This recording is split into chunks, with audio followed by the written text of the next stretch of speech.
শুরুতেই থাকছে সংবাদ শিরোনাম। চুনারো ঘাটে বিরল প্রজাতির লজ্জাবতী বানর উদ্ধার।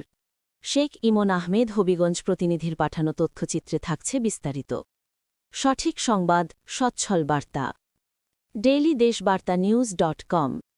হবিগঞ্জের চুনারোঘাট উপজেলার দেওয়ারগাছ ইউনিয়নের আমতলী এলাকা থেকে বিপন্ন প্রজাতির একটি লজ্জাবতী বানর উদ্ধার করা হয়েছে। আজ ১৩ এপ্রিল সোমবার সকালে বন বিভাগের কর্মীরা বানরটি উদ্ধার করেন। জানা যায়, পথ হারিয়ে বন টিপে লোকালয়ে ঢুকে পড়া বানরটিকে স্থানীয়রা আটক করে সাতছড়ি রেঞ্জে খবর দেন।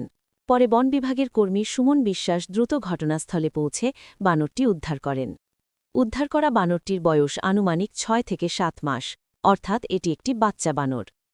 লজ্জাবতী বানরের বৈজ্ঞানিক নাম নিকটিসেবাস বেঙ্গালেন্সিস।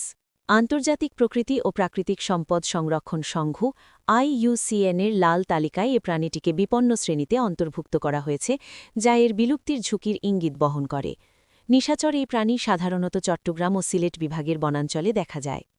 সাতছড়ি রেঞ্জ কর্মকর্তা মেহেদি হাসান জানান, বাংলাদেশে লজ্জাবতী বানর খুবই বিরল। দেখতে আকর্ষণীয় এই প্রাণীটি সাধারণত পোকামাকড় ও গাছের কষ খেয়ে বেঁচে থাকে। উদ্ধার করা বানরটিকে শিগগিরই প্রাকৃতিক পরিবেশে অবমুক্ত করা হবে।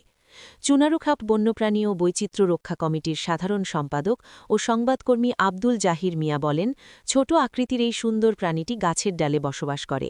ধারণা করা হচ্ছে দল থেকে বিচ্ছিন্ন হয়ে পথ ভুলে এটি লোকালয়ে চলে আসে। এটি একটি নিশাচর প্রাণী।